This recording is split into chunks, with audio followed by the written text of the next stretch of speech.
आपकी खुद की विचारधारा में डेमोक्रेसी है, तब आप देश में डेमोक्रेसी की बात कर सकते हैं, तब आप देश का संविधान सिर पे उठाकर घूम सकते हैं। अब राहुल गांधी जी बेचारे क्या जाने या उमर साहब क्या जाने कि संगठन पर्व क्या होता है, तो उनके लिए मैंने ये प्रेस कॉन्फ्रेंस बुलाई कि वो भी हमसे शिक्षा सीख ले सकते हैं कि इस तरह से डेमोक्रेसी चलती है। हमारे से भारतीय जनता पार्टी के अंदर एक इंटरनल डेमोक्रेसी भी है, जो हमारा इंटरनल कॉन्स्टिट्यूशन है उससे गाइडेड है, उसके ऊपर हमारा ये संगठन पर्व चल रहा है। और इसके ऊपर मैं लास्ट में आते हुए सबसे पहले मैं, क्योंकि मुझे लगता है जमहूरियत या डेमोक्रेसी जो कि बेस रहता है हर एक चीज का, चाहे कोई पॉलिटिकल पार्टी हो चाहे कोई देश हो, उसी को मैं लेते हुए आपके साथ जो आज मैं बात करना चाहता हूं कि किस तरह से हमारे देश के अंदर जो है, जो सबसे बड़ी पॉलिटिकल पार्टी रही है जो आजादी के बाद, जो जिन्होंने इस देश का कार्यभार भी संभाला था, यानी कि कांग्रेस, उनके अंदर कितनी इंटरनल डेमोक्रेसी थी और कितनी आज एग्जिस्ट करती है।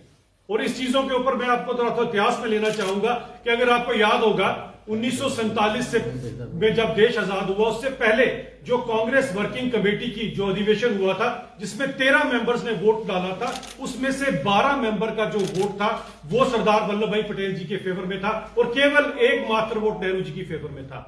लेकिन नेहरू जी जो गांधी जी को कुछ हद तक मैं कहना चाहता हूं प्रेशराइज करने में कामयाब हो गए, और अगर एग्जैक्टली वर्ड्स आपको पता हो तो नेहरू जी ने साफ कहा था कि अगर मुझे आप कांग्रेस वर्किंग कमेटी का प्रेसिडेंट नहीं बनाएंगे तो मैं इस जो आपके इंडिपेंडेंस का प्रोसेस है इसे मैं किसी तरह से जो है डिले करवा दूंगा। इसी चीज को लेते हुए जो है उस समय नॉमिनेट किया गया नेहरू जी का कांग्रेस वर्किंग कमेटी का प्रेसिडेंट। कारण क्या था? क्योंकि नेहरू जी अच्छी तरह से जानते थे कि जो कांग्रेस वर्किंग कमेटी का प्रेसिडेंट रहेगा वही देश का पहला प्रधानमंत्री बनेगा। ये मौका अपने हाथ से नहीं जाने देना चाहते थे नेहरू जी, इसीलिए सरदार वल्लभ भाई पटेल जी की वो टिकट काटकर नेहरू जी ने अपना नाम उसमें भर दिया। As a result Nehru ji इस देश के पहले सिलेक्टेड प्रधानमंत्री बने। मैं फिर से कहना चाहता हूं, पहले सिलेक्टेड प्रधानमंत्री बने, क्योंकि देश के पहले चुनाव जो है वो 1950 के बाद हुए। हमें इस चीज का पता होना चाहिए। अब जो कांग्रेस खुद की इंटरनल डेमोक्रेसी के ऊपर, खुद के अपने कांग्रेस के मैनिफेस्टो और कांग्रेस की कॉन्स्टिट्यूशन पे नहीं चलती,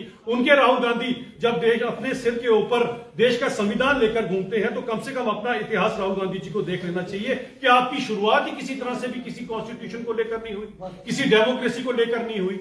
आज आप किस तरह से इस तरह की बात करते हैं, तो इसका जरा राहुल गांधी जी को जवाब देना पड़ेगा। और मैं ये भी कोरिलेट करना चाहता हूं कि जम्मू कश्मीर की जो भी प्रॉब्लम हुई, इसका कारण अगर मूलतः कोई रहा तो वही पहला जो कांग्रेस का चुनाव था, जो कि एक सिलेक्टेड चुनाव था, इलेक्टेड नहीं था, जिसके कारण अगर आप देखें, अगर सरदार वल्लभ भाई पटेल के पास इस देश का कार्यभार होता और वो देश के पहले प्रधानमंत्री होते, तो जिस तरह से नेहरू जी ने प्रधानमंत्री बनने के बाद जब सरदार वल्लभ भाई पटेल पूरे देश के अंदर अलग अलग राज्यों को और अलग अलग राजाओं को गठित करके पूरा देश बना रहे थे, तो जम्मू कश्मीर का चैप्टर डेलिबरेटली नेहरू जी ने सरदार वल्लभ भाई पटेल के हाथ से छीन लिया, जिसका कारण रहा जम्मू कश्मीर की समस्या, जिसमें अभी हमें जाकर कुछ साल पहले ही जो है पूरा हिंदुस्तान के साथ पूर्ण विलय हमारा हुआ है। तो मैं कांग्रेस की इंटरनल डेमोक्रेसी को अपने संगठन पर्व के साथ जरूर बताना चाहता हूं कि संगठन पर्व क्यों मनाया जा रहा है और हम यहां पर डेमोक्रेसी का क्या मतलब समझते हैं, जो सबसे पहले इंटरनल डेमोक्रेसी से शुरू होती है। यही नहीं, पिछली बार भी अगर आप देखें, जो वायनाड की सीट राहुल गांधी जी ने छोड़ी है, वहां पर फिर से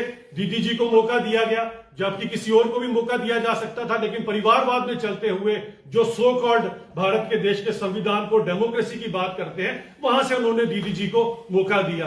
आपको पता होगा मैं किन दीदी जी की बात कर रहा हूं, प्रियंका वाड्रा जी की बात कर रहा हूं, जो आजकल डिजाइनर बैग लेकर घूम रही है। और डिजाइनर बैग भी उनके कहां से आते हैं ये आपको पता होगा।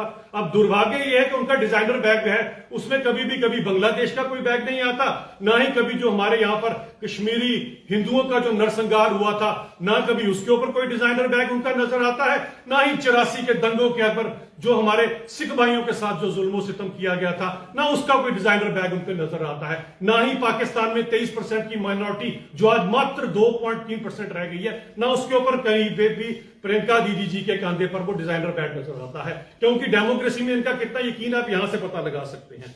मैं ये बताना चाहता हूं कि जो सबसे पहले चुनाव यहां पर हुए हैं, उसके अंदर भी अगर आप देखें, उसके बाद कांग्रेस ने अपनी रीच चलाई और कांग्रेस इसी भाई भतीजावाद और परिवारवाद के चलते हुए of the Gandhis, by the Gandhis, for the Gandhis ही करती रही। आहिस्ता आहिस्ता अगर आप देखें, बीच में एक दो इंसिडेंट छोड़ दें तो नेहरू जी के बाद इंदिरा गांधी जी, इंदिरा गांधी जी के बाद राजीव गांधी जी, राजीव गांधी जी के बाद अगर आपको याद हो तो पूरी तरह से ही सोनिया गांधी जी ने मन बना लिया था कि हमारे देश को इटली का प्रधानमंत्री मिलता। ये तो भला हो स्वर्गीय एपीजे अब्दुल कलाम का, जिन्होंने सिटीजन सिटीजनशिप एक्ट निकाला, जिसके कारण जो है उस समय सोनिया गांधी जी इस देश की प्रधानमंत्री नहीं बन सकी। और लकीली आप समझे मनमोहन सिंह जी को यह चांस मिल गया, जिनका भी थोड़े दिन पहले ही स्वर्गवास हुआ है। तो उन्होंने कोई ऐसा आप सोचें कोई किसी दिल से या किसी चीज से नहीं बनाया, मजबूरी थी। सोनिया गांधी जी खुद प्रधानमंत्री नहीं बन सकती थी, क्योंकि एपीजे अब्दुल कलाम जी ने उनको बता दिया। सिटीजनशिप एक्ट बोलता है कि जिसके अंदर मूलतः भारत देश के अंदर जो जन्म हुआ है वही इस देश का प्रधानमंत्री बन सकता है। उसके चलते उन्होंने, ये जो अगर किसी को लगता है कि कांग्रेस वाले बड़े उदार थे, ये मैं यहां से क्लियर कर देना चाहता हूं। अब दूसरी तरफ अगर आप देखें तो कहीं पर भी आपको जिस तरह से हमारा संगठन पर्व की खूबसूरती ऐसी आपको कहीं नजर नहीं आएगी। कांग्रेस का मैंने पूरे का पूरा आपको ब्यौरा इंडिपेंडेंस से लेके आज तक का आपको दे दिया कि कांग्रेस कितनी इंटरनल डेमोक्रेसी के ऊपर या इंटरनल चुनावों पे यकीन रखती है। आज भी अगर आप देखें तो कांग्रेस की भागदौड़ कौन सा परिवार संभालता है, ये आप अच्छी तरह से समझ सकते हैं। यही कुछ हाल हमारे यहां पर नेशनल कॉन्फ्रेंस का भी है।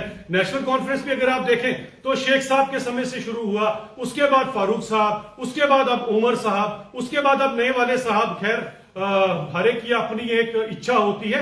अब जो सुनने में आया है उनके बच्चों की भी यही इच्छा है कि वो भी आगे अपनी पार्टी को चलाएं। तो ये परिवारवाद वाली पार्टियों को हम ये बताना चाहते हैं कि भारतीय जनता पार्टी के अंदर खूबसूरती देखिए कि हम संगठन पर्व मनाते हैं। और संगठन पर्व जो होता है ये बहुत बड़ा एक कार्य होता है। आज पिछले 1 महीने से हम लोग जुड़े हैं संगठन पर्व के अंदर, जिस संगठन पर्व के अंदर मुझे भी दायित्व मिला हुआ है कि किस तरह से हमने संगठन बनाना है। इसी को तो इंटरनल डेमोक्रेसी कहा जाता है। जब आपकी खुद की विचारधारा में डेमोक्रेसी है तब आप देश में डेमोक्रेसी की बात कर सकते हैं, तब आप देश का संविधान सिर पे उठाकर घूम सकते हैं। अब राहुल गांधी जी बेचारे क्या जाने या उमर साहब क्या जाने कि संगठन पर्व क्या होता है। तो उनके लिए मैंने ये प्रेस कॉन्फ्रेंस बुलाई कि वो भी हमसे शिक्षा सीख ले सकते हैं कि इस तरह से डेमोक्रेसी चलती है। हमारा संगठन पर्व जो है वो बूथ लेवल से शुरू होता है। बूथ लेवल का जब कार्यकर्ता चुना जाता है, बूथ लेवल का जब प्रेसिडेंट चुना जाता है, तो पूरे के पूरे बूथ की मर्जी के साथ उसके बाद उसे चुना जाता है। और यही हमारे इंटरनल चुनाव होते हैं। बूथ के बाद जो अगला हमारा चुनाव होता है वो मंडल के लेवल पर होता है। मंडल के लेवल के ऊपर जब मंडल अध्यक्ष होते हैं उसके अंदर भी एक चुनाव की प्रक्रिया है, जिसके अंदर हम सबके सब आप पूरे के पूरी टीम देखेंगे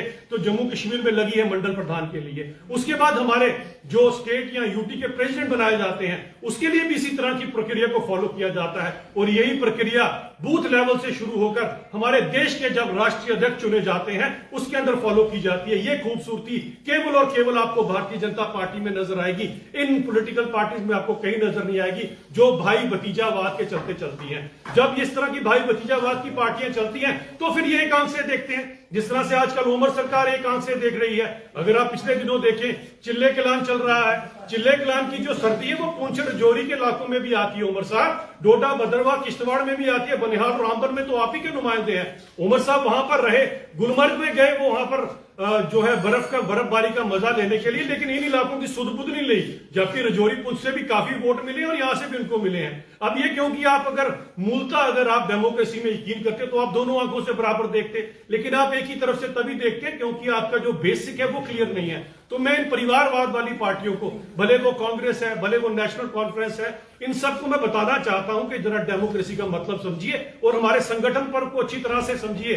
और संगठन पर्व को चाहिए तो अपनी पार्टी में भी फॉलो करें, क्योंकि देश जो है वो डेमोक्रेसी से चलता है, एक संविधान से चलता है और पार्टी भी अपने एक इंटरनल कॉन्स्टिट्यूशन से चलती है। अगर आप इसे फॉलो करेंगे तो सबका साथ सबका विकास से फार्मूले से आप आगे लेकर जा सकते हैं। और उमर साहब से मैं रिक्वेस्ट करूंगा कि दोनों हितों को बराबर देखें। जम्मू कश्मीर के अंदर हमारे रजौरी पुंछ और बाकी लोगों को भी उतनी ठंड लगती है जितने कश्मीर के 2.5 जिलों में लगती है, जहां पर अभी आपका प्रवास चल रहा है। बाकी इलाकों की तरफ भी देखना आपका फर्ज बनता है।